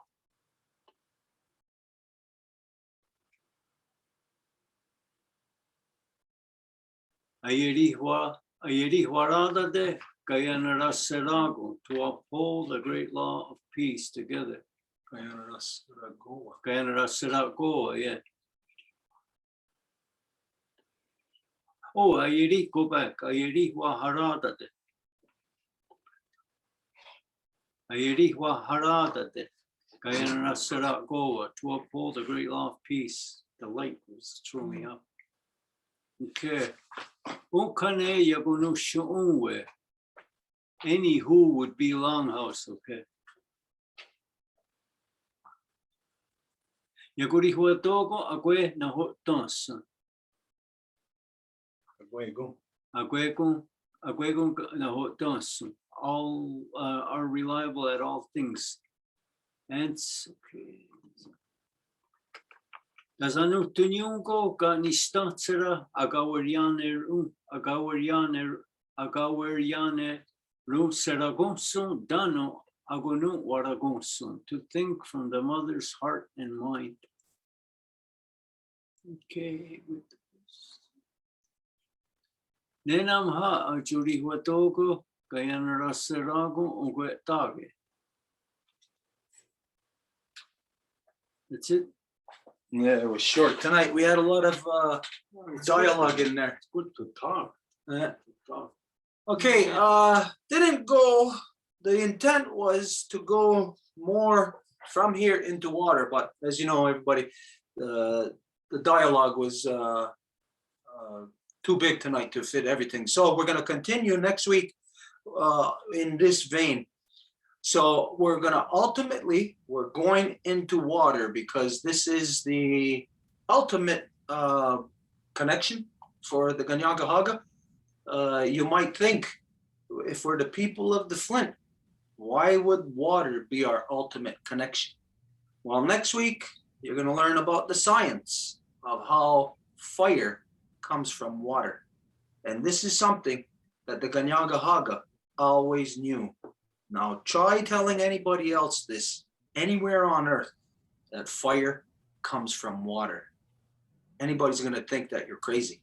But next week, be here and you're going to see the science, the natural science that affirms to you through non-native science that fire comes from water. It's going to be good. Okay. France raised her hand. It won't be long. It's okay? Can I speak? Go ahead. Okay, it's just that according to everything we learned here, I was wondering, and I know I don't want the answer now because I think it's a long answer from Wayagaru about the tears of the mother regarding the whole cosmology and the water thing. I think it might be a different answer than we ever expected. So I was wondering if you could think about answers about that. Tears. Tears. Vugatsu. Yeah, Vugatsu.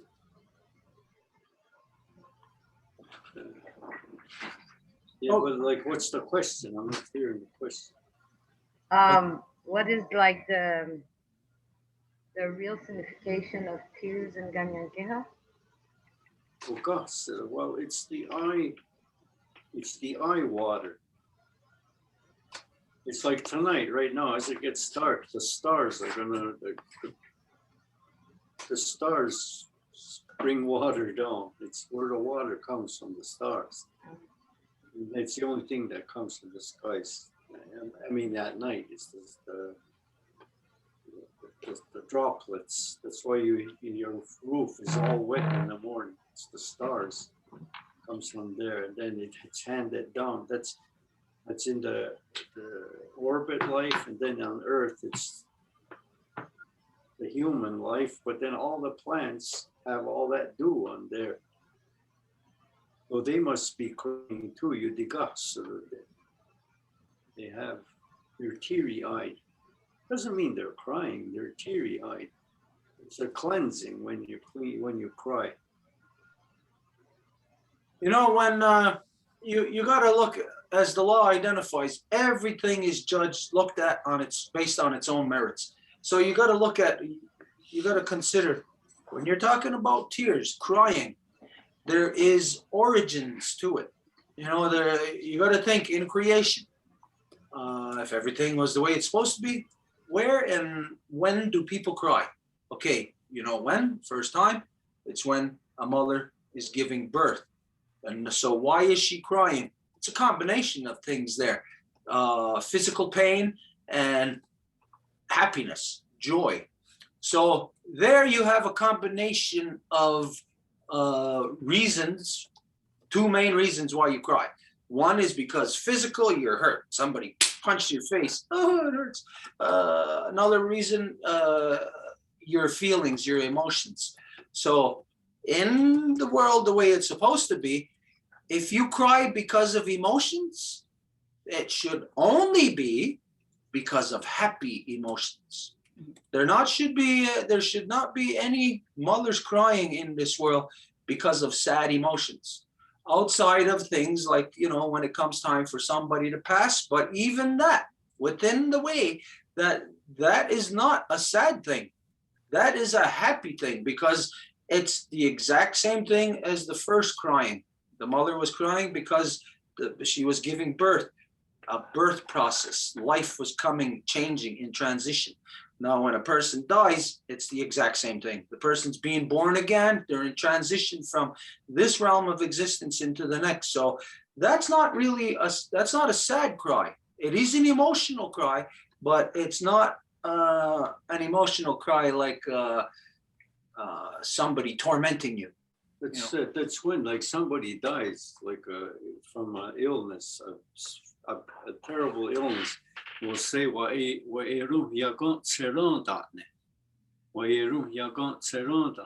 that means it means he or she died from, there's an end to their suffering. You know, when somebody has bad cancer, and you know, like me, sometimes somebody will call me, this woman, a non-native woman told me that Father's Day, her father had a massive stroke. And she said, well, can you burn some tobacco for him? And I looked at her and I said, a massive one? I said, yeah. I said, okay, okay, when I go home. So I burnt some tobacco and I says, Ayamos Igong Jatsi, my friend, now somebody could say I wished for him to die. I didn't. I wanted his pain to stop. Yeah. Then the next day I went in and she was crying. And I said, can I hug you? She said, yeah.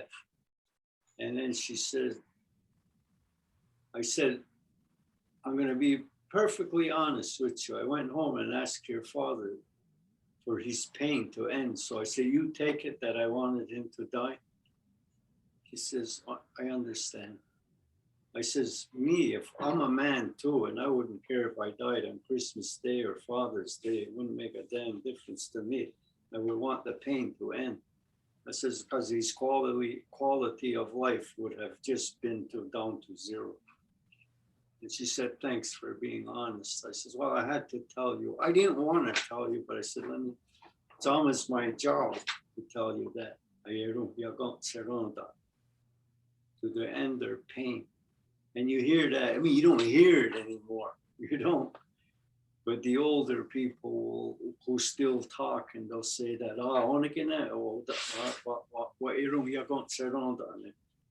their suffering has ended. Doesn't mean you wished for them to die. They're at peace now. I think if we sat specifically just to discuss this, like spend like maybe an afternoon, we could probably get to something more of what you're looking for. Here we are after billions of years of creation, and now there's tears. So to follow that line of the tear, to trace it back, just like now we can trace back a muscle motion, a muscle movement in our pinky finger right here. We could trace that back through what non-native science identifies as our evolution. So we could trace this motion back to the different things that we evolved from dinosaurs to whatever, you know, first from fishes, whatever. We could see that motion. We could follow that line all the way to back to Sky Woman herself. So if we have this discussion on say we set a time aside a time where we're discussing just this, it would have to be the creation story. Yeah. And then we could probably articulate tears, probably precisely where tears come from, the tear of joy and the tear of pain, physical pain. Okay, anyways, now we're just going to do the closing. Is there anybody with us that has never done the closing? Can you see I'm that? not sure if Anne has done the closing before. And you did it, didn't you? No, I don't think so. Yeah? Yeah, she did it. Okay. Yeah. All in tears. Okay, who do you recall? There's Franz, Elsa, and Jill. Stephen did it too, right? Just recently? Okay. It's been a while. Janet, Lisa. Lisa. She hasn't done it. Yeah, she's done. Lisa done it? Yeah. Everybody's done. Everybody's done it? Okay, first one to put their hand up. I'll do it. Right, there you go. Okay. Kanienkeha Class, Yeti Sota Gunha, Nerdo Nahari Hetston, Agani Gurir Gari Hawagwe. Nyawa Kanienkeha Dizu, Junquawis Kazastansara, Desquawis Saton Hetsara, Zasat Stonsara, Janine de Yofarode de Yostarade, Ona Ata. Wate Kinu Waradu Aton Hetsarawana, Au Gats de Agaha, Jagawada Kusara, Au Sat Stonsara. Nyawa Yeti Sota Asatanka Grakwa, Gurunkwa. Nyawa Yukinestawa Honsa, Nyawa Ajirunda, Dano Aguego Anukwasua, Nyawa Zidowatsia Chakaneka Garakwa, Nyawa Radi Werdas, Jadada des Kawatsere, Nyawa Kawerdas Dano Dewanine Garawanyus, Nyawa de Yoteri Warinyata Zite Watana Kwaketsquas, Kazastansara Ajirunda, Nyawa de Yoteri Warinyata Onje, Nyawa de Yoteri Warinyata Zia de Watana Kwasutos, Nyawa de Yoteri Warinyata Otorege, Nyawa Radori, Jadada des Kawatsere, Nyawa Owakwarund, de Yoteri Warinyata Aton Hetsarawana, Nyawa Waton Hetsario Su'a, Jadada des Kawatsere. That's it. I didn't want to say anything in English, so I just want to keep it Kanienkeha. Wow, that was wonderful. Well, wait a minute, hang on. What do you think about that?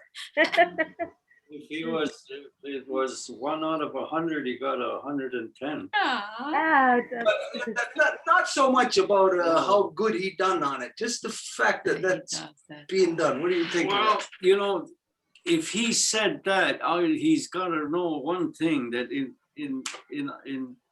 the whole, every council member of band council members, not one of them could say it the way he did. I know that.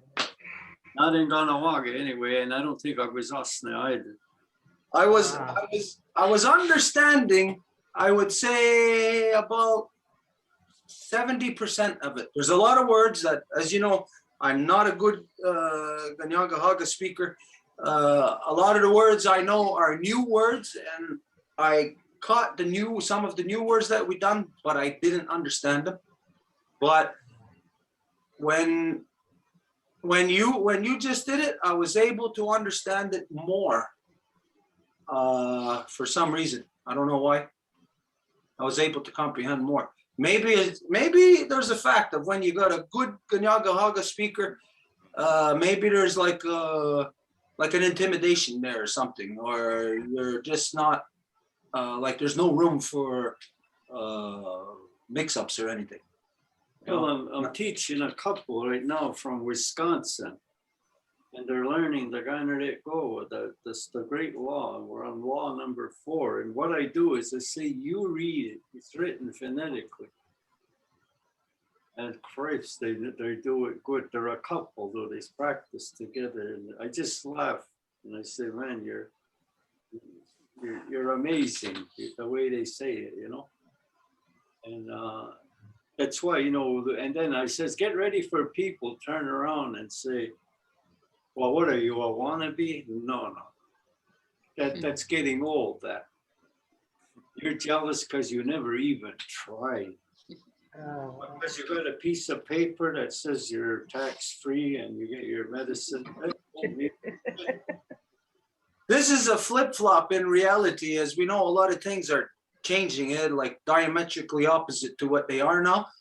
And this is one of the flip-flops that we're going to see happening, is that our people, the native people, are gone completely white-minded, completely.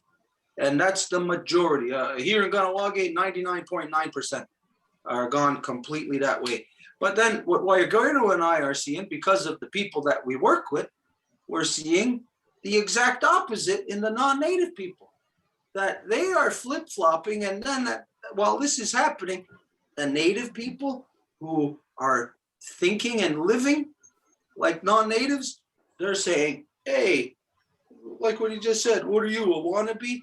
This is out of jealousy and shame, mostly shame, because they are not, and they're jealous that you can. So this is something that is going to be, or that is like a slap in the face to our people who have been choosing the path of democracy. You know, they all end up in on the wrong side of history. But there is a fact here, is that things are slowly being adjusted with these increments. And Stephen, you just showed us those increments being adjusted. But Stephen wants to be under he wants to be under the great law of peace, and I think every person in the world wants peace right now. Yeah. And some of our people don't want it. They want to follow that bright lights, you know, it looks good. Don't follow the majority. I keep telling people, because I play the lottery too. There's more losers than there are winners. And one of them. I have to say, it's you know, to be completely honest with you, it's definitely a lonely road. You're not going to find many people who are walking that road. I am, you know, my life has changed dramatically from seriously walking the path, not just talking about it. I just used to talk it, and now I walk it. And there wasn't a whole lot of people that wanted to walk it with me. But it's a good path, and I'm very grateful for it. Well, you're the one. You're the only one that's gonna know. At the end of the day, or during the day, there's evidence of it. You see it, you know it, you feel it. But you're the only one that's gonna know of your own evolution. You will be able to take cognizance of incremental levels of your own evolution. Great law of peace naturally expands the intellectual capabilities of anybody. Just to start speaking peace, peace, peace, and then to throw in there great law of peace, great law of peace. Eventually, the mind will break itself out of these male dominant restrictions that we've been locked into, where peace is a utopian dream. Now, if the good things are utopian dreams, then that tells us then where we're at is in a world of shit. And so being in a world of shit is not a place for anybody to be. You can't have children there. You can't have love there, because if you do, it's only going to be ruined. It's only going to be destroyed. Here, I don't think you're going to find anybody better than Wayagero and myself who knows that it's a lonely path. That you lonely in the sense of that you'll be alone, but you're never going to be lonely. This is something that my father always told me since I was a kid. I remember hearing this all the time.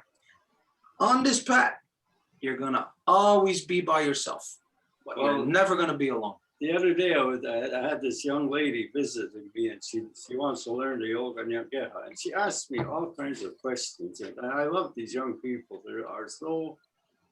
Most people will never ask the question. And then she said, well, again, what do you think about being monogamous? I says, what does that mean? And I got an idea what it means. And then she looked at me, I says, I think in Kanienkeha, so tell me. So she told me about it. She says, to have a lot of partners or one part. I says, I don't know how to answer you, but I'm going to answer you like this. I said, I'm not a Christian. So I says, a lot of guys go to heaven, but Wayagero goes everywhere. And he started to laugh. Wow, that was cool. Does that mean you go to hell too? If you have to, you go.